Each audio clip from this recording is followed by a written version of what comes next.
Hey guys, good morning. This is Pratik.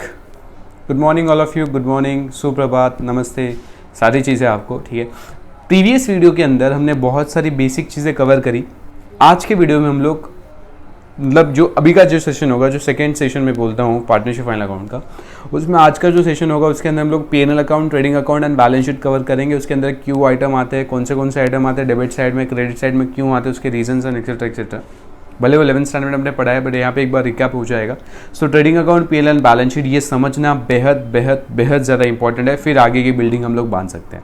Right guys, और तो ये चीज़ें हम लोग आज करेंगे। एंड जो नेक्स्ट सेशन होगा उसके अंदर हम लोग करेंगे सारी की सारी एडजस्टमेंट्स। बस एडजस्टमेंट जिस दिन खत्म हो जाएगी ना, उस दिन अपना फाइनल अकाउंट का पूरा बेस पक्का हो चुका है। उसके बाद हम लोग सम सॉल्व करना स्टार्ट कर सकते हैं।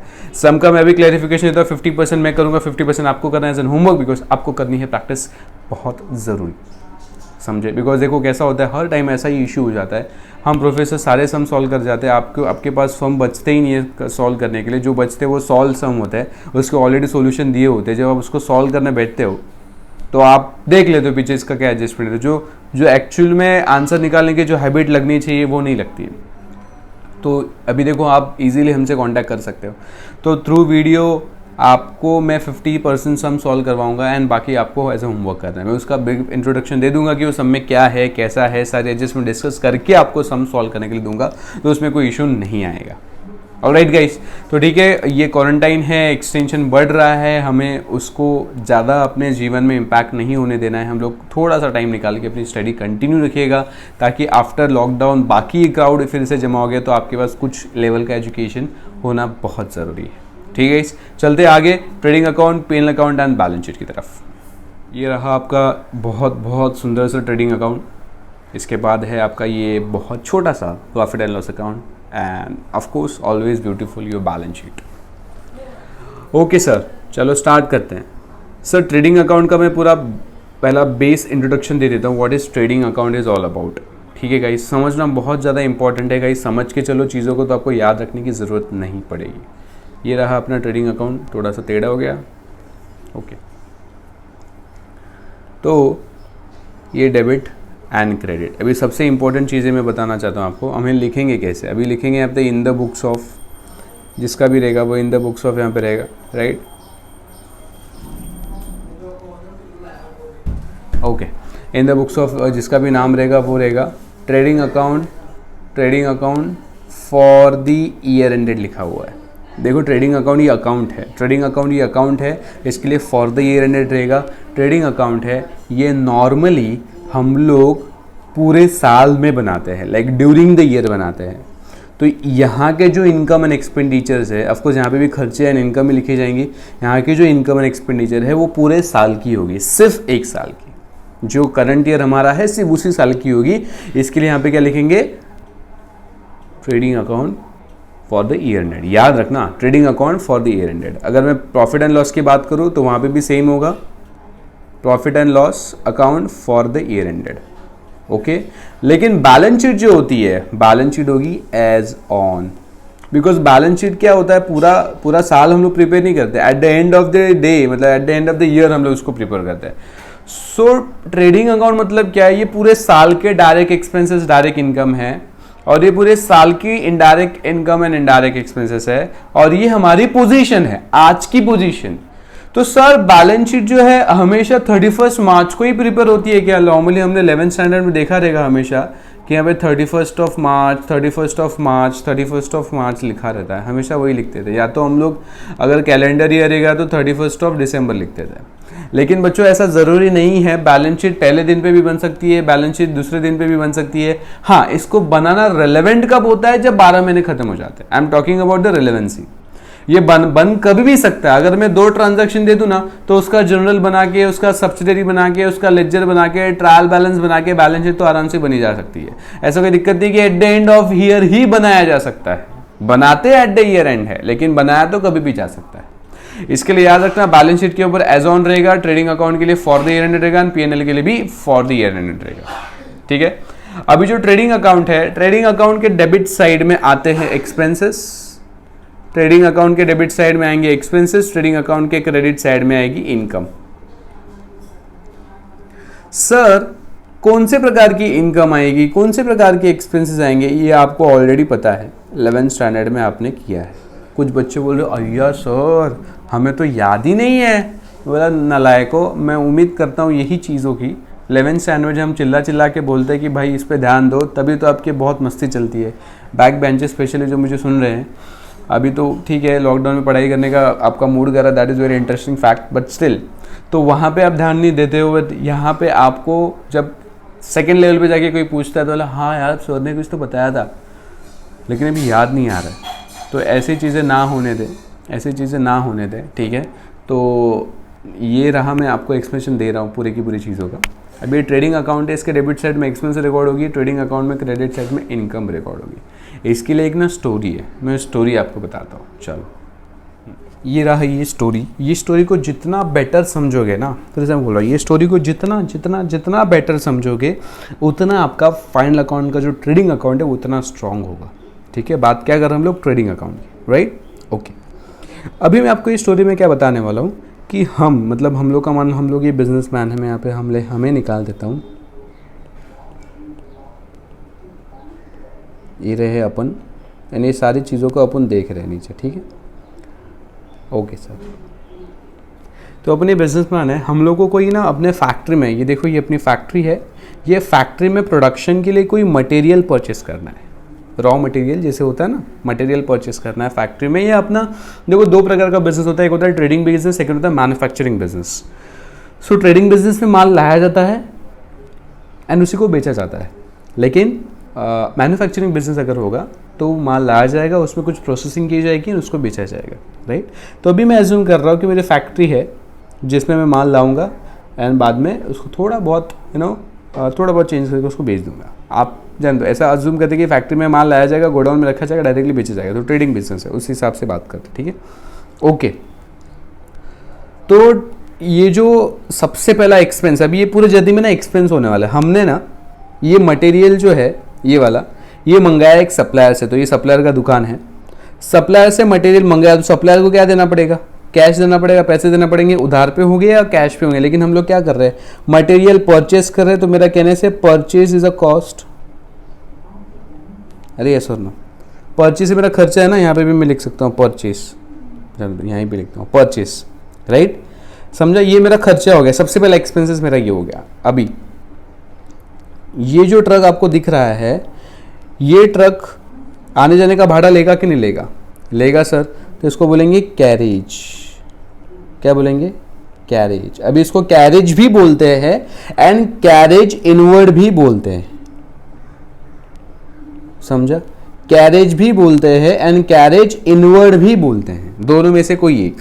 सर अगर कुछ नहीं सिर्फ कैरेज दिया रहेगा तो, अगर सिर्फ कैरेज दिया है तो कैरेज इनवर्ड होगा। ओके ओके, उसके बाद ये दुकान जो ट्रक वाला है वो कुछ ना कुछ तो चार्जेस लेगा हमसे, ठीक है, तो उसको बोलेंगे फ्रेट, ठीक है। अच्छा सर, अगर ये मटेरियल मैंने फॉरेन से परचेस किया होता तो वहां पे इंपोर्ट एक्सपोर्ट टैक्स लगता, तो हम लोग इसको बोलेंगे इंपोर्ट ड्यूटी। क्या बोलेंगे, इंपोर्ट ड्यूटी। और एक इसका नाम है कस्टम ड्यूटी। क्या नाम है इसका, कस्टम ड्यूटी। ओके सर, ठीक है, माल हमने परचेस किया, गाड़ी में लोड कर दिया, ठीक है, गाड़ी में लोड कर दिया और ड्राइवर को फ्रेट चार्जेस दिए, कैरेज इनवर्ड वाला चार्जेस दिया, जितना भी ट्रांसपोर्टेशन का खर्चा है वो हुआ। तो धीरे धीरे आ गया है, तो टोल नाका मिला हम लोग को, तो टोल नाके में हम लोग क्या पे किया, ऑक्ट्रॉय। क्या पे किया, ऑक्ट्रॉय, ठीक है। अभी अपना जो ट्रक है वो फैक्ट्री के पास आ गया, फैक्ट्री में सामान अनलोड हो गया। अभी फैक्ट्री में सामान अनलोड होने के बाद है ना, फैक्ट्री में क्या कौन होते हैं, कुछ तो लोग होते हैं जो काम करते हैं। अभी याद रखना, फैक्ट्री पे जो काम करते हैं वो डेली बेसिस पे होते हैं, तो इनको क्या मिलेगा, वेजेस। क्या मिलेगा, वेजेस। सैलरी जो होता है वो मंथली बेसिस पे होता है, वो ऑफिसर्स को मिलता है इन ऑफिसेस। फैक्ट्री के अंदर वेजेस होते हैं, उनको क्या मिलेगा, वेजेस, वर्कर्स होते हैं, उनको क्या मिलेगा, वेजेस, ठीक है। फैक्ट्री का रेंट होगा भाई, अरे यस और नो, फैक्ट्री का रेंट होगा, फैक्ट्री का इलेक्ट्रिसिटी होगा, अरे होगा कि नहीं होगा, यस सर होगा ना, बिल्कुल होगा। फैक्ट्री का रेंट होगा, फैक्ट्री का इलेक्ट्रिसिटी होगा, फिर और क्या हो सकता है बोलो, फैक्ट्री में और क्या क्या चीज़ें होती है, फैक्ट्री का अंदर का टेम्परेचर मेंटेन करने के लिए हमने हीटिंग लगाया है, तो हीटिंग चार्जेस, राइट। फिर कुछ पावर लगती है, पावर एंड फ्यूल। अरे ये और नो गाइस, ये सारी चीज़ें लगेंगी ही नहीं लगेंगी? लगेंगी सर। फैक्ट्री में हम लोग जो प्रोडक्शन कर रहे हैं उसको एक सिंबल यूज़ किया हमने, सिंबल इस प्रकार का था, ये प्रकार का सिंबल। तो ये पता है सबको किसका सिंबल है? नाइकी का सिंबल है। तो ये सिंबल यूज़ करने के लिए नाइकी को, याद रखना, ये सिंबल यूज़ करने के लिए हमें नाइकी को कुछ ना कुछ तो पेमेंट करना पड़ेगा। अरे यस और नो? उस प्रोडक्शन को, उस पेमेंट को क्या बोलेंगे पता है आपको? उस पेमेंट को बोलेंगे रॉयल्टीज। क्या बोलेंगे? रॉयल्टीज। बात समझा कि नहीं समझा? अभी मुझे दोस्तों एक बात बताओ, मैं सिंपल सी बात आपको पूछता हूँ, बहुत ज़्यादा सिंपल सी। ये जो इंपोर्ट ड्यूटी है, ये जो परचेज है, ये जो फ्रेट है, कैरेज इनवर्ड है, ऑक्ट्रॉय है, रेंट है, फैक्ट्री का रेंट, फैक्ट्री के वेजेस, वर्कर का पेमेंट है, इलेक्ट्रिसिटी है, फैक्ट्री का पावर एंड फ्यूल है, इसका हीटिंग है, ये एक्सपेंसेस अगर मैं ना करूं, मैं फिर से बोल रहा हूँ, ये जो सारे एक्सपेंसेस मैंने रेड में लिखे हैं ना, ये एक्सपेंसेस अगर मैं ना करूं तो क्या मेरा प्रोडक्शन फैक्ट्री में होगा क्या? चलो चेक करते हैं। अगर मैं इंपोर्ट ड्यूटी ना पे करूं तो मेरे पास माल आएगा क्या? नहीं। अगर मैं परचेस ना करूं तो मैं प्रोडक्शन कर पाऊंगा क्या? नहीं। अगर मैं फ्रेट एंड कैरेज इनवर्ड ना दूं तो वो ड्राइवर, ये जो ट्रक वाला है, मुझे माल सप्लाई करेगा क्या? नहीं। अगर ऑक्ट्रॉय नहीं दूं तो पुलिस ऑफिसर्स हमें अंदर आने देंगे क्या? नहीं। रेंट पे नहीं करूं तो फैक्ट्री के जो लैंड ओनर है वो हमें काम करने देंगे क्या? नहीं। वेजेस अगर मैं नहीं पे करूं तो क्या ये वर्कर्स मेरे लिए काम करेंगे क्या? नहीं। इलेक्ट्रिसिटी नहीं पे किया तो क्या फैक्ट्री के ऑपरेशन चलेंगे क्या? नहीं। पावर एंड फ्यूल नहीं पे किया, नहीं लाया तो क्या फैक्ट्री में प्रोडक्शन सिस्टम वर्क करेगा क्या? नहीं। हीटिंग लगाया तो प्रॉपरली फंक्शन चलेंगे क्या? नहीं। इसका मतलब क्या है? ये सारे एक्सपेंडिचर्स अगर मैं ना करूं तो मेरा प्रोडक्शन होने वाला नहीं है। इसका मतलब डेफिनेशन ये निकल के आता है कि ऐसे एक्सपेंडिचर, कम ऑन मेरे साथ एक बार बोलिएगा, ये ऐसे एक्सपेंडिचर जो प्रोडक्शन के लिए बहुत बहुत बहुत ज़्यादा ज़रूरी है, अगर वो खर्चे नहीं करेंगे तो प्रोडक्शन होने वाला नहीं है। ऐसे एक्सपेंसेस को बोलेंगे डायरेक्ट एक्सपेंसेस। क्या बोलेंगे ऐसे एक्सपेंसेस को? Direct expenses. ये बात समझा क्या? एंड ट्रेडिंग अकाउंट में डेबिट साइड में डायरेक्ट एक्सपेंसेस रिकॉर्ड किए जाएंगे एंड क्रेडिट साइड में डायरेक्ट इनकम रिकॉर्ड की जाएगी। बोलो सर, डायरेक्ट एक्सपेंसेस तो आपने समझ गया था, expenses which are directly attributed to the production. If those expenses not incurred then production is not going to happen. So that is all expenses are direct expenses. So but what is direct income? दोस्तों मैं आपको बताता हूँ, ये पूरी दुनिया में ना, ये पूरी दुनिया में, पूरी वर्ल्ड में एक ही प्रकार की डायरेक्ट इनकम है। पता है कौन सी? एक ही प्रकार की डायरेक्ट इनकम है, दैट इज सेल्स। क्या है वो? सेल्स। ये एक ही प्रकार की डायरेक्ट इनकम है। अच्छा, आपको पता है एक बच्चे के दिमाग में ना डाउट आया, पता मैंने पहले ही बताया था मेरे लेक्चर में कि मुझे सब समझता है, तो एक बच्चा का डाउट क्या है, सर फैक्ट्री में जो प्रोडक्शन होगा ना, फैक्ट्री में जो हम लोग प्रोड्यूस करेंगे उसको गोडाउन लगेगा। मैंने बोला बिल्कुल सही लगेगा, गोडाउन लगेगा। तो ये गोडाउन का जो रेंट है ना सर, तो ये रेंट भी तो डायरेक्ट एक्सपेंडिचर हुआ ना सर। मैंने कहा कैसे?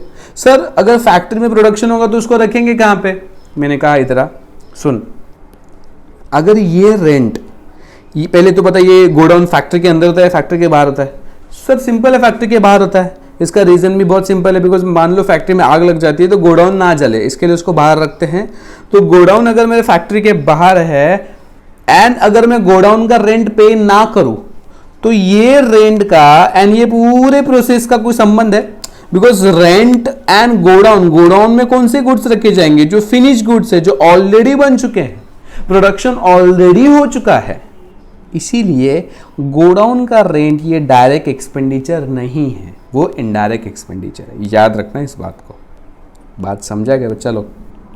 इनडायरेक्ट एक्सपेंसेस, ठीक है? ओके सर, तो बच्चे का डाउट हो गया क्लियर? हाँ, तो मैंने बता दिया डायरेक्ट एक्सपेंसेस कौन से प्रकार के, डायरेक्ट इनकम कौन से प्रकार की। बात समझा? अच्छा, ये हो गया एक एस्पेक्ट ऑफ ट्रेडिंग अकाउंट। मैं दूसरा भी एक एस्पेक्ट आपको क्लियर कर देता हूँ दोस्तों। ये जो ट्रेडिंग अकाउंट है, ये हमने यहाँ पे लिख दिया। देखो, ये आपका जन्म सिद्ध अधिकार एंड लाइबिलिटी दोनों है। डेबिट क्रेडिट लिखना, ऊपर ट्रेडिंग अकाउंट लिखना, प्रॉपरली सारी चीज़ें करिएगा, बिकॉज अभी आपका 12th स्टैंडर्ड है, उसमें हमें कोई भी चांस नहीं लेना है। अभी याद रखना, ट्रेडिंग अकाउंट का दूसरा, पहले तो मैंने बताया direct expenses and direct income, बराबर, वो एस्पेक्ट हो गया। अभी मैं सेकेंड एस्पेक्ट बता रहा हूँ कि मटेरियल अगर बिजनेस में आएगा, मटेरियल अगर बिजनेस में आएगा तो डेबिट किया जाएगा। फिर से बता रहा हूँ, मटेरियल या आपका कोई भी स्टॉक, जो भी आपको मटेरियल जिसमें आप डील करते हो, वो अगर बिजनेस में आएगा तो डेबिट किया जाएगा, बिजनेस से जाएगा तो क्रेडिट किया जाएगा। मुझे फोकस क्या करना है, यहां पे नहीं करना, मुझे फोकस यहां पे करना है। कितने कारणों के वजह से आपका स्टॉक, आपका मटेरियल बिजनेस से बाहर जाता है, कितने स्टॉक के कारण, कितने चीजों के कारण आपका जो बिजनेस का स्टॉक है या मटेरियल है वो बिजनेस से बाहर जाएगा। आइए देखते हैं कितने सारी चीजें हैं, ध्यान देना इसमें प्रॉपरली। सबसे पहला है सर सेल्स, माल भी बेच दिया तो बाहर चला गया। सेकेंड, याद रखना इसको, goods distributed as free sample, फुकट वाटले, goods distributed as a free sample, हमने चीजों को फुकट में डिस्ट्रीब्यूट किया होता है ना, एडवर्टाइज, वॉशिंग पाउडर निरमा, दूध की सफेदी निरमा से आए, रंगीन कपड़ा भी खिल खिल जाए, पहले इस्तेमाल करो फिर जाने दो। ये दोनों एडवर्टाइज अलग अलग है, लेकिन मेरा भावना आपको समझ में ना, घर पे आते हैं ना, घर पे बोले ले हमारा डिटर्जेंट यूज़ करके देखो, अगर अच्छा लगे तो आप यूज़ करो, अगर नहीं अच्छा लगे तो भी आप यूज़ करो, होते हैं ना, आते हैं फ्री डिस्ट्रीब्यूशन वाले।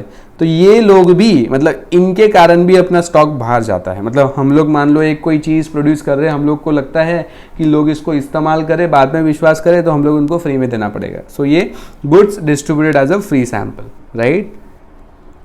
ओके सर, और बताओ, गुड्स लॉस्ट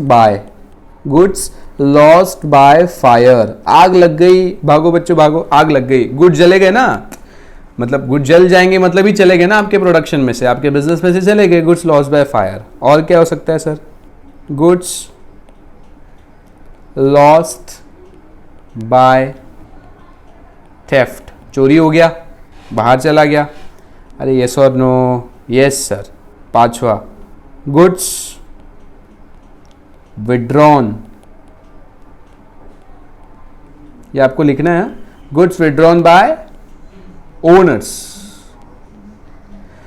बिजनेस के मालिक ने क्या किया, गुड्स को लेके गए, विड्रॉ कर लिया प्राइवेट पर्पस के लिए, जो भी चीज है, तो गुड्स चला गया, तो again that is goods going out of the business. रेस और नो, ये 5 चीजें हैं जिसके वजह से गुड्स बाहर जाता है, ये 5 चीजें हैं जिसके वजह से गुड्स बाहर जाता है।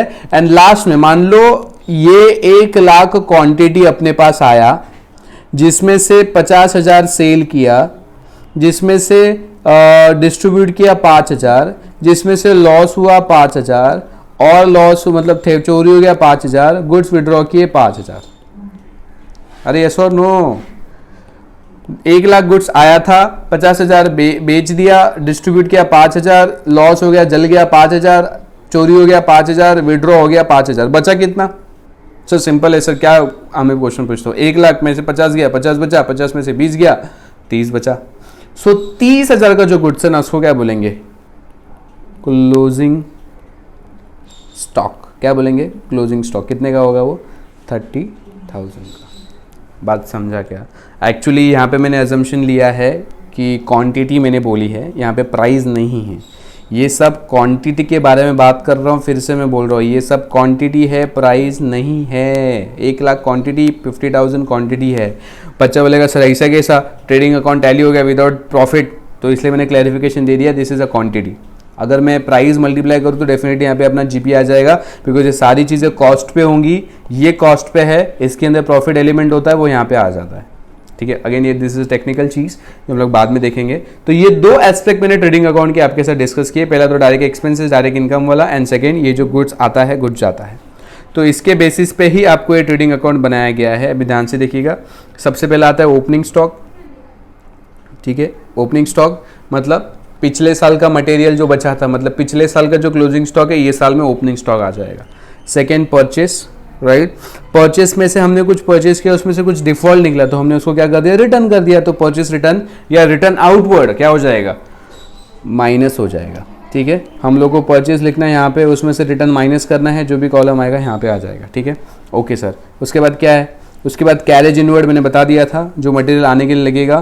फ्रेट, अगेन डॉक चार्जेस, मतलब अगर समुद्र मार्ग से, मतलब वाटर वे से अगर आपके मटेरियल आ रहे हैं तो वहाँ पे जो चार्जेस ऑक्ट्रॉय यहाँ पे देना पड़ता है ज़मीन पे, और पानी के यहाँ पे डॉक चार्जेस देने पड़ते हैं, तो वो डॉक चार्जेस आपका भी डायरेक्ट एक्सपेंस हो जाएगा। विदाउट दैट एक्सपेंसेस आपके गुड्स आपके फैक्ट्री के अंदर नहीं आ पाएंगे। कस्टम ड्यूटी मैंने बोला था। वेजेस प्रोडक्टिव, मतलब wages productive and wages unproductive दो होता है। वेजेस प्रोडक्टिव मतलब जो प्रोडक्शन के लिए हम लोग वर्कर्स को वेजेस दे रहे हैं वो वेजेस प्रोडक्टिव हो गया। सर अगर क्वेश्चन में वेजेस अनप्रोडक्टिव दिया रहेगा तो वो नीचे जाएगा प्रॉफिट एंड लॉस अकाउंट में। यहाँ पे वेजेस प्रोडक्टिव मतलब प्रोडक्शन के लिए जो वेजेस इंकर्ड किया है that is a wages productive. Manufacturing wages of course ये डायरेक्टली दे दिया है कि मैन्युफैक्चर करने के लिए जो वेजेस पे कर रहा हूँ। वेजेस एंड सैलरीज ऑफकोर्स, अभी ये वेजेस एंड सैलरी ना बच्चे रट्टा मारते हैं, वेजेस एंड सैलरी दिया रहेगा, पहला क्या है वेजेस दिया है, मतलब वेजेस का दिया है ना, ऐसा नहीं है वेजेस दिया है तो ट्रेडिंग अकाउंट में जाएगा। अगर मान लो सैलरी एंड वेजेस दिया होता तो सैलरी पहले दिया है तो प्रॉफिट एंड लॉस अकाउंट में जाएगा। इसके पीछे एक लॉजिक है, ठीक है। ये लॉजिक क्या है कि मान लो अपनी फैक्ट्री है जिसके अंदर है ना 10 लोग काम करते हैं, 10 में से 8 लोगों को वेजेस मिलता है एंड 2 लोगों को सैलरी मिलती है, तो वेजेस का जो क्वांटिटी है, अमाउंट है वो ज्यादा है, इसके लिए टोटल दोनों हम लोग ट्रेडिंग अकाउंट में ले लेते हैं इधर। एंड उल्टा भी केस हो सकता है, 10 एम्प्लॉय है जिसमें 8 लोगों को मिलता है सैलरी, 2 लोगों को वेजेस मिलता है, तो उसको क्या बोलेंगे सैलरी एंड वेजेस। वो कहां जाएगा प्रॉफिट एंड लॉस अकाउंट में। तो यहाँ पे वेजेस एंड सैलरी दिया हुआ है तो ये कहां जाएगा ट्रेडिंग अकाउंट में। तो वो थोड़ा लॉजिक वाला जो चीज़ है वो याद रखना, ठीक है। आपको तो वैसे बाहर हो जाएगा ना, आपको कॉलेज में बाकी जगह पे भी आपको वही बोलेंगे कि वेजेस दिया है, वेजेस एंड सैलरी, वेजेस पहला तो ट्रेडिंग में डाल, सैलरी पहला तो पीएनएल में डाल। मैंने तो लॉजिक आपको बता दिया है, अगर आपको जैसे मर्जी आपको जैसे याद रखना है, ठीक है। इम्पोर्ट ड्यूटी मैंने बताया था, माल इंपोर्ट एक्सपोर्ट किया, आपने इंपोर्ट किया तो उस पर जो चार्जेस पे किया दैट इज इंपोर्ट ड्यूटी। उसके बाद देखो motive power, oil, water, grease, coal, coke, gas, ये सब फैक्ट्री में यूज होता है गाइस, एंड ये सब डायरेक्ट एक्सपेंसेस है। फिर royalty on a purchase of production, हमने रॉयल्टी पे किया, जो मैंने बोला था नाइकी का एग्जांपल। उसके बाद ये भी चीज़ है प्राइमरी पैकिंग चार्जेस, मतलब जो फैक्ट्री में आने के बाद प्रोडक्शन होने समय जो प्राइमरी पैकिंग करते हैं, याद रखना यहाँ पे वर्ड प्राइमरी पैकिंग यूज किया है, तो प्राइमरी पैकिंग भी आपका डायरेक्ट एक्सपेंसेस है, जो सेल करने के लिए नहीं किया। सेल करने के लिए जो पैकिंग करते हैं उसको सेकेंडरी पैकिंग बोलते हैं। ये प्राइमरी पैकिंग है, मतलब गुड्स खराब ना हो उसके लिए हम जो packet that is primary packing, वो भी अपना प्रोडक्शन का खर्चा है, वो भी यहाँ पे आएगा। फिर फैक्ट्री लाइटिंग एंड हीटिंग मैंने डिस्कस किया था, फैक्ट्री की लाइटिंग है। फिर फैक्ट्री रेंट, रेट्स, फैक्ट्री का इंश्योरेंस, ये बच गया था फैक्ट्री का इंश्योरेंस। एंड यहाँ पे भी एक बात याद रखना, वर्क्स मैनेजर सैलरी, मतलब जो फैक्ट्री में सुपरवाइजर होगा ना, ये देखो ये जो स्टोरी के अंदर ये तो वर्कर है, इसको सुपरवाइज करने के लिए कोई ना कोई तो सुपरवाइजर होगा, वर्क्स मैनेजर होगा, उसकी सैलरी भी आपकी डायरेक्ट एक्सपेंसेस बनेगी, बिकॉज अगर इसने सुपरवाइज नहीं किया तो वर्कर्स काम नहीं करेंगे, वर्कर्स काम नहीं करेंगे तो प्रोडक्शन कैसे होगा। इसीलिए ये ट्रेडिंग अकाउंट की सारी चीजें यहाँ पे आ गई। आपको ये चीजें क्यों आई है ये समझना ही पड़ेगा, आप रट्टा नहीं मार सकते दोस्तों, बिकॉज अभी चलो 12th स्टैंडर्ड है, आगे जाके तो बड़े बड़े प्रोफेशनल एग्जाम आएंगे, उसमें थोड़ी ना रट्टा मारोगे। तो basic understanding of this concept you should consider now itself, right. चलो सर क्रेडिट साइड में देखते हैं। क्रेडिट साइड बहुत ज्यादा इजी है सर। ये देखो सेल्स मैंने बोला था, डायरेक्ट इनकम दुनिया में पूरी दुनिया में एक ही प्रकार के दैट इज सेल्स, उसमें से रिटर्न इनवर्ड माइनस किया। रिटर्न इनवर्ड मतलब मैंने कुछ बेचा था, मेरे पास वो रिटर्न आ गया, बिकॉज मैंने जो चीज बेची थी उसमें कुछ ना कुछ तो डिफॉल्ट था, राइट। उसके बाद देखो गुड्स लॉस्ट बाय फायर मैंने बता दिया है, goods lost by theft, goods distributed as a free sample, goods lost in accident, accident हो गया ये कारण हो सकता है गुड्स लॉस्ट होने का, exactly. And goods withdrawn by the partners, अरे समझा कि नहीं। एंड जो बचेगा that is what, that is a closing stock. फिर हम लोग क्या करेंगे, चेक करेंगे कि क्रेडिट साइड हैवी है या डेबिट साइड हैवी है। अगर क्रेडिट साइड हैवी है तो उसकी टोटल दोनों जगह पे लिख देंगे, एंड जो बैलेंस आएगा उसको क्या बोलेंगे, ग्रॉस प्रॉफिट कैरिड डाउन। क्या बोलेंगे, gross profit carried down. And मान लो अगर डेबिट साइड हैवी होता है तो क्रेडिट साइड में फिगर आएगा that is gross loss carried down. Simple सा बात है दोस्तों, डेबिट साइड में एक्सपेंसेस है ना, एक्सपेंसेस ज्यादा होगा तो लॉस होगा, इनकम ज्यादा होगी तो प्रॉफिट होगा। मैं फिर से रिक्वेस्ट कर रहा हूँ, ये वीडियो को आप फिर से पीछे जाके देख सकते हो। ये सारे के सारे आइटम यहाँ पे क्यों आए हैं, इसका रीज़न आपको पता होना बेहद बेहद बेहद ज़्यादा ज़रूरी है। ठीक है गाइस, चलो चलते हैं अपन प्रॉफिट एंड लॉस अकाउंट की तरफ। तो गाइस ये रहा आपका प्रॉफिट एंड लॉस अकाउंट, बहुत सिंपल सा है। इसका एक ट्रिक डिस्कस करते हैं। डेबिट साइड में एक्सपेंसेस, क्रेडिट साइड में इनकम। अच्छा, यहाँ पे कौन सी एक्सपेंस आएंगे? Indirect expenses. यहाँ पे कौन से आएंगे? Indirect income. What is indirect expenses, what is indirect income? Simple से याद रखना, expenses which are not directly attributed to the production means if those expenses if you do not incur then production is not going to stop, right? तो ऐसे expenses जो आपकी production से directly concern नहीं होते, जिसकी वजह से प्रोडक्शन का रुकना मायने नहीं रखता, वो सारे एक्सपेंसेस आपके इनडायरेक्ट एक्सपेंस होंगे, वो सारी इनकम आपकी इनडायरेक्ट इनकम होगी। इनडायरेक्ट इनकम तो क्लासीफाई करना बहुत ज़्यादा ईजी है। सेल्स को छोड़ के जितने भी प्रकार की इनकम है वो सब आपकी इनडायरेक्ट इनकम कहलाएगी।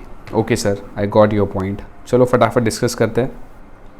सैलरीज जो ऑफिसर्स को देंगे, फिर सैलरी एंड वेजेस, जैसे मैंने आपको बताया था सैलरी एंड वेजेस, सैलरी पहले आया है लेकिन ऐसा ज़रूरी नहीं है, वो ऐसा याद रखो, लॉजिक मैंने आपको बता दिया था सैलरी एंड वेजेस का। मैं जो इंपॉर्टेंट उसको अंडरलाइन करके चलता हूँ, ठीक है। चलो फिर रेंट एंड रेट्स, अगर कुछ भी नहीं दिया है तो सिर्फ अगर रेंट दिया है तो याद रखना वो फैक्ट्री का नहीं होगा, वो ऑफिस का रेंट होगा। अगर आपको कोई भी एक्सपेंसेस वो लोग को ऐसे बताना है कि वो फैक्ट्री का, तो लोग बोलेंगे कि वो फैक्ट्री एक्सपेंसेस है, समझा? अपने हिसाब से अजम्पशन मत लेना। फिर से यहाँ पे इंश्योरेंस है, कुछ नहीं दिया तो फैक्ट्री इंश्योरेंस नहीं है, वहाँ पर वो लोग क्लियर बोलेंगे फैक्ट्री इंश्योरेंस, तो ये ऑफिस का इंश्योरेंस है। इलेक्ट्रिसिटी एंड लाइटिंग ऑफिस का है, टेलीफोन एंड पोस्टेज ये खर्चा है ऑफिस का है, प्रिंटिंग एंड स्टेशनरी ये खर्चा है। ट्रैवलिंग एक्सपेंसेस ऑफ सेल्समैन अपना बिजनेस का सेल्स करता है तो उसका भी एक्सपेंसेस है, ट्रैवलिंग एक्सपेंस, वो भी अपना प्रॉफिट एंड लॉस का एक्सपेंडिचर है। डेप्रिसिएशन ऑन एसेट्स, किसी भी प्रकार का एसेट हमने खरीदी किया है एंड उसका यूज़ करके डेप्रिशिएट हो रहा है तो depreciation asset is so expenses but it is non cash expenses, याद रखना। इसके ऊपर मैं बाद में आऊँगा, लेकिन याद रखना डेप्रिसिएशन ये लॉस है। ये 11th में हमने किया हुआ है। लोडिंग चार्जेस, हमने फैक्ट्री से गुड्स लाया, अभी सेल करे तो उसका लोडिंग अनलोडिंग चार्जेस, कुछ नहीं बोला है तो यहाँ पे पीएनएल में जाएगा, एंड फैक्ट्री लोडिंग बोला है तो ट्रेडिंग अकाउंट में। फिर ऑडिट फीस, हमने जो अकाउंट्स बनवाया है उसकी जो चार्टर्ड अकाउंटेंट हमारा बुक्स ऑफ अकाउंट चेक करेगा, अपना ओपिनियन देगा, रिपोर्ट देगा, उसकी ऑडिट फीस लेगा, वो अपना एक्सपेंसेस है। एंटरटेनमेंट एक्सपेंसेस मतलब मेरे एम्प्लॉय के लिए मैं कुछ एंटरटेनमेंट एक्सपेंस रख रहा हूँ, पार्टी वगैरह रख रहा हूँ, छोटे मोटे कुछ कार्यक्रम कर रहा हूँ, तो वो एंटरटेनमेंट एक्सपेंसेस मेरा खर्चा है, पीएनएल में डेबिट हो जाएगा। रिपेयर्स, रिन्यूअल्स एंड मेंटेनेंस, किसी भी प्रकार का रिपेयर करना है, रिन्यूअल करना है, फैक्ट्री का नहीं ऑफिस का, तो वो डेबिट हो जाएगा। इंटरेस्ट ऑन लोन, मैंने बिजनेस चलाने के लिए लोन लिया है, उसका इंटरेस्ट यहाँ पे आएगा। सन्ड्री एंड मिसलेनियस एक्सपेंसेस मतलब छोटे मोटे एक्सपेंसेस यहाँ पे आएंगे। कन्वेंस मतलब जो आसानी होती है ट्रैवलिंग करने के लिए वगैरह। ट्रांसपोर्ट चार्जेस, कन्वेंस थोड़ा सिमिलर है लेकिन थोड़ी सी डिफरेंस है उसके अंदर। सो कन्वेंस मतलब जो आपका बेनिफिट हो, जिसके अंदर आपका वेलफेयर हो, बहुत अच्छा लगे, that is the conveyance charges. Travelling allowance, travelling charges भी इसको बोल सकते हो। लॉस बाय फायर, आग लग गया, नुकसान हुआ, नुकसान है सब लॉसेस है। लॉस बाय थेफ्ट, नुकसान हुआ। लॉस इन एक्सीडेंट, नुकसान हुआ। सर ये डबल नहीं लग रहा है? हाँ, हर एक ट्रांजैक्शन के दो इफेक्ट होते हैं, एक जाएगा ट्रेडिंग अकाउंट क्रेडिट साइड में और ये आएगा trading PNL account debit side में। ये हम लोग एडजस्टमेंट में डिस्कस कर लेंगे। देखो फिर से आया कुछ डिस्ट्रीब्यूटर से फ्री सैंपल। कमीशन दिया हमने, अलाउड है तो डेबिट में आएगा, कमीशन रिसीव्ड है तो क्रेडिट साइड में जाएगा। याद रखना ये कमीशन अलाउड है, ठीक है। देखो डिस्काउंट अलाउड, ये भी अलाउड है। फिर अलावेंसेस, हम जो देते हैं वो सारे खर्चे। अलावेंसेस मतलब क्या होता है, मेरे एम्प्लॉयज़ को मैं किसी प्रकार की अलावेंसेस देता हूँ, जैसे हाउस रेंट अलावेंस हो गया, ट्रैवलिंग अलावेंस हो गया, ठीक है, ट्रांसपोर्टेशन अलावेंस हो गया, मतलब उसको कुछ पैसे देता हूँ ताकि वो अपना खर्चा कर सके, ठीक है।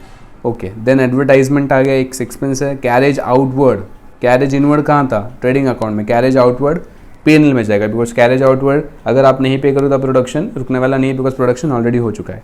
सो कैरेज आउटवर्ड पीएनएल में जाएगा, याद रखना, ठीक है। फिर सेल्स चार्जेस मतलब कुछ एक्स्ट्रा सेलिंग चार्जेस है वो। बैड डेट्स, जो आपके पैसे अभी नहीं मिलने वाले हैं, डूब गए हैं, वो भी आपका लॉस है, बैड डेट्स भी पीएनएल डेबिट में आएगा। एक्सपोर्ट ड्यूटी, हालांकि लगता है नहीं, एग्जेम्प्ट है, फिर भी इन्होंने दिया है। इम्पोर्ट ड्यूटी ऊपर जाएगा ट्रेडिंग अकाउंट में, एंड एक्सपोर्ट ड्यूटी जो है वो डेबिट साइड में आएगा, ठीक है, दैट इज पीएनएल में। ओके, टैक्सेस, अभी ये कौन से टैक्सेस इन्होंने क्लेरिफाई नहीं किया और ये लेवल पे आपको क्लेरिफाई भी नहीं करेंगे, ठीक है, बट याद रखना टैक्सेस हुआ तो वो P&L में आएगा, ट्रेडिंग अकाउंट में मत डालना उसको। फिर जनरल एक्सपेंसेस, नॉर्मल खर्चे, ट्रेड एक्सपेंसेस, इसकी थोड़ी कहानी है भाई ट्रेड एक्सपेंसेस की, याद रखना थोड़ा। अगर क्वेश्चन में मतलब ट्रायल बैलेंस में सिर्फ ट्रेड एक्सपेंसेस दिया है, सिर्फ और सिर्फ ट्रेड एक्सपेंसेस, इसके साथ कोई दूसरा एक्सपेंसेस नहीं दिया, जैसे जनरल एक्सपेंसेस हो गया, मिसलेनियस एक्सपेंसेस हो गया, ऐसे कुछ एक्सपेंसेस नहीं दिए, सिर्फ आपको ट्रेडिंग एक्सपेंसेस दिया है, ट्रेड एक्सपेंसेस, तो ये आएगा P&L के अंदर। लेकिन अगर क्वेश्चन में ट्रेड एक्सपेंसेस के साथ साथ आपको जनरल एक्सपेंसेस भी दिया है या कोई अदर एक्सपेंडिचर भी दिया है, तो ट्रेड एक्सपेंसेस जाएगा ट्रेडिंग अकाउंट में, ट्रेड एक्सपेंसेस जाएगा ट्रेडिंग अकाउंट में, एंड जनरल एक्सपेंसेस आएगा आपका P&L में, ठीक है। तो अगर क्वेश्चन में ट्रेड एक्सपेंसेस, सिर्फ ट्रेड एक्सपेंसेस दिया है तो उसको P&L में ले लो। ट्रेड एक्सपेंसेस के साथ दूसरा कोई एक्सपेंडिचर दिया है, जनरल एक्सपेंसेस, मिसलेनियस एक्सपेंसेस, तो ट्रेड एक्सपेंसेस को P&L में मत लेना, उसको ऊपर ट्रेडिंग अकाउंट में जाने दो, एंड बाकी जो एक्सपेंस दिए वो P&L अकाउंट में ले लेना। बाकी तो P&L में ही आता है, क्वेश्चन सिर्फ ट्रेड एक्सपेंसेस का है। ओके, क्वेश्चन आएगा तो मैं उसमें बता दूंगा आपको, राइट। ओके, लीगल चार्जेस, कोई अपने लॉ की फीस भरी है, लॉयर की फीस दी है, लीगल चार्जेस P&L में आएंगे। प्रोफेशनल चार्जेस, अगर आपने किसी प्रोफेशनल को हायर किया है तो वो बैंकिंग चार्जेस आपको पता है। सॉलिसिटर फीस, हम लोग ने कुछ एक्स्ट्रा लॉयर की फ़ीस के लिए हमने सॉलिसिटर अपॉइंट किया है तो उसका चार्जेस भी आपका डेबिट हो जाएगा। सेकेंडरी पैकिंग चार्जेस, देखो प्राइमरी पैकिंग चार्जेस ऊपर ट्रेडिंग में आया था, सेकेंडरी पैकिंग चार्जेस यहाँ पे P&L में आएगा। फिर हमने एसेट बेचा तो उसमें नुकसान हुआ तो loss on sale of fix asset. Example देता हूँ मैं यहाँ पे, ध्यान रखना, 1 लाख का एसेट था, 1 लाख का एसेट था जो मैंने 2 साल यूज़ किया तो 20,000 डेप्रिसिएशन हो गया, तो उसको बेचना कितने में चाहिए था, 80,000 पे मैंने बेचा, लेकिन कितने में, 70,000 पे। 10,000 का जो लॉस हुआ है वो मेरा कहाँ पे जाएगा, profit and loss account, debit side, that is loss on sale of asset. ठीक है गाइस, ओके सर। फिर नेट प्रॉफिट ट्रांसफर, तो ये लास्ट का रिजल्ट है। तो ये हो गया आपका P&L अकाउंट का डेबिट साइड पूरा कंप्लीट। क्रेडिट साइड देखते बहुत इजी है। ग्रॉस प्रॉफिट ब्रॉड डाउन, देखो ऊपर का जो ग्रॉस प्रॉफिट आया वो नीचे यहाँ पे ब्रॉड डाउन होगा, आप सबको पता है, 11th स्टैंडर्ड में हमने किया हुआ है। कमीशन रिसीव्ड, किसी प्रकार का कमीशन मिला है। डिस्काउंट रिसीव्ड या डिस्काउंट अर्न, ये दोनों इनकम है। इंटरेस्ट रिसीव्ड, आपने इन्वेस्टमेंट करी थी उस पर इंटरेस्ट मिला है। डिविडेंड रिसीव्ड, आपने किसी कंपनी के शेयर्स खरीदे थे उस पर डिविडेंड मिला है। आपने अपने बिजनेस की जगह भाड़े भी दी थी। Rent received, sundry and miscellaneous received, छोटे मोटे और इनकम हुई है। Profit on sale of asset, जो एग्जांपल में मैंने एसेट 70,000 पे बेचा था, मान लो 70 की जगह पे 90 पे बेचा तो 10,000 का प्रॉफिट हो जाएगा, वो प्रॉफिट भी यहाँ पे P&L क्रेडिट में आ जाएगा। ठीक है, तो ये हो गई आपकी P&L trading, P&L debit and P&L credit. अगर मान लो क्रेडिट साइड हेवी होता है तो नेट प्रॉफिट आएगा, एंड डेबिट साइड हेवी होता है तो नेट लॉस आएगा। नेट प्रॉफिट आएगा तो कैपिटल अकाउंट में चला जाएगा क्रेडिट साइड में, एंड नेट लॉस हुआ तो कैपिटल अकाउंट पे डेबिट साइड पे चला जाएगा, याद रखना। ठीक है, मैं यहाँ पे बता देता हूँ आपको ये कहाँ जाएगा। अच्छा एक मिनट, उसको नीचे लिख देते हैं, नहीं ये याद रहेगा आपको।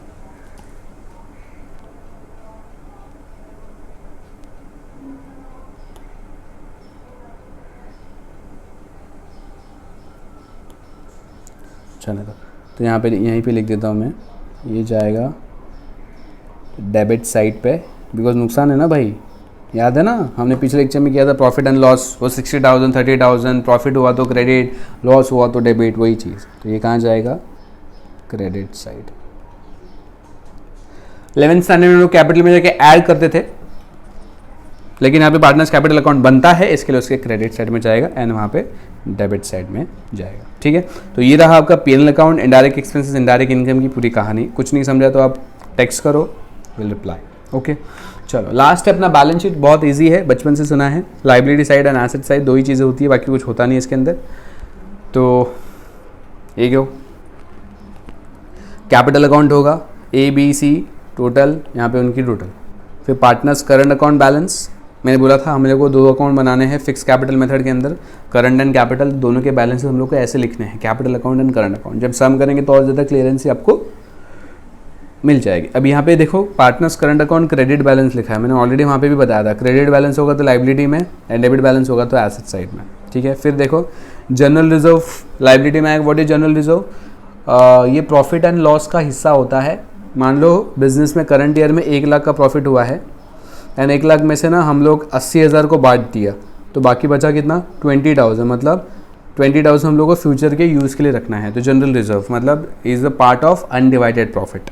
तो जनरल रिजर्व याद रखना हमेशा क्रेडिट साइड में आए, that is liability, credit balance है लाइबिलिटी में आएगा जनरल रिजर्व, राइट। फिर प्रॉफिट एंड लॉस अकाउंट, पिछले साल का कुछ बैलेंस रहेगा कैरी फॉरवर्ड, वो हमने प्रॉफिट एंड लॉस अकाउंट का कैरी फॉरवर्ड किया है।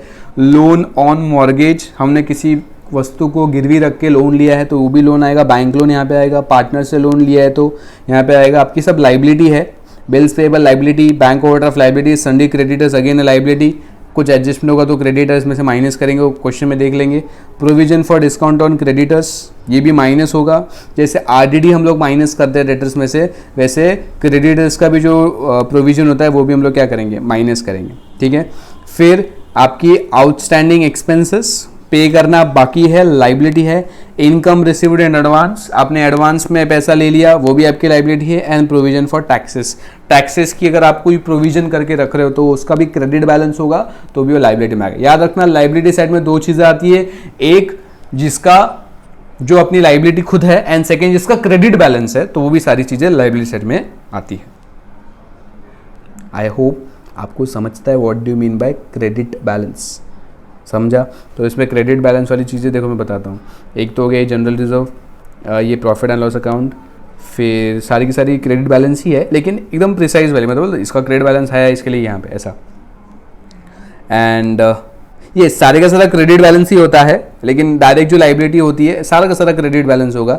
एंड बाद में वो आइडेंटिफाई करने के लिए हम लोग बोलते हैं कि लाइबिलिटी है, ये बैलेंस है, इसके लिए बट याद रखना है ये लाइबिलिटी साइड में जो भी चीज़ें आएंगी वो आपका सबका क्रेडिट बैलेंस ही होगा, इसलिए तो लाइबिलिटी में दिख रहा है। एंड एसेट साइड में जितनी भी चीज़ें सबका कौन सा बैलेंस होगा, डेबिट बैलेंस होगा। चलो एसेट साइड में आते हैं, फटाफट बात खत्म करते हैं। गुडविल आपका इंटेंजिबल एसेट है, लैंड एंड बिल्डिंग जिसका डेप्रिसिएशन माइनस किया, प्लांट एंड मशीनरी जिसका डेप्रिसिएशन माइनस किया, फर्नीचर जिसका डेप्रिसिएशन माइनस किया हुआ है, depreciation and delivery motor van जिसका डेप्रिसिएशन माइनस किया, leasehold freehold premises, leasehold मतलब जो लीज पे दिया है, फ्री होल्ड मतलब अपना खुद का है तो उसका भी प्रीमाइसेस का डेप्रिसिएशन निकला माइनस किया, पेटेंट मतलब आपके इंटेंजिबल एसेट्स, आपके अधिकार कुछ चीज़ प्रोडक्शन करने के, तो उसका भी डेप्रिसिएशन होता है। एक्चुअली यहाँ पे रॉन्ग लिखा है, यहाँ पे डेप्रिसिएशन वर्ड नहीं यूज होना चाहिए, यहाँ पे होना चाहिए अमोर्टाइजेशन। क्या होना चाहिए, अमोर्टाइजेशन, मतलब जब इंटेंजिबल एसेट कम होता है उसको अमोर्टाइजेशन कहते हैं। लूज टूल्स मतलब छोटे मोटे हथियार, इसका भी डेप्रिसिएशन निकलेगा। इन्वेस्टमेंट्स, अगर आपने कुछ स्टोर्स एंड स्पेयर पार्ट्स लिए हुए वो भी आपके एसेट्स होंगे, उसके भी डेप्रिसिएशन हो सकते हैं। प्रीपेड एक्सपेंसेस, ये इन्वेस्टमेंट डायरेक्टली बाहर जाना चाहिए।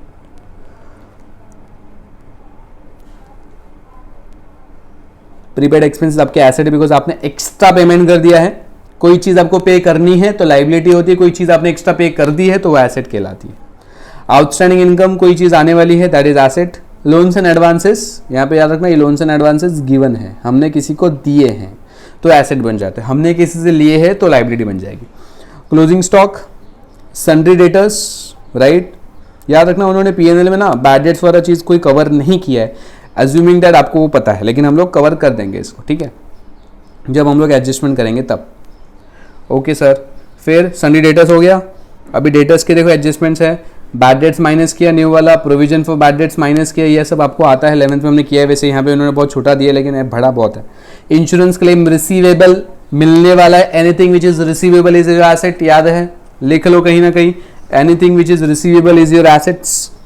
कैश इन हैंड, कितना कैश बचा भाई, कैश एट बैंक, बैंक में कितना कैश बचा, एंड ये देखो पार्टनर्स करंट अकाउंट जिसका ये रॉन्ग लिखा है इन्होंने, यहाँ पे आना चाहिए डेबिट बैलेंस।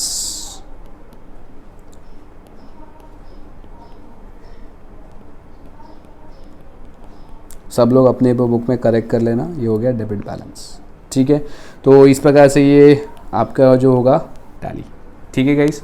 तो आई होप आपको trading account, PNL and balance sheet समझ में आ जाएगा। अभी आपका होमवर्क क्या है,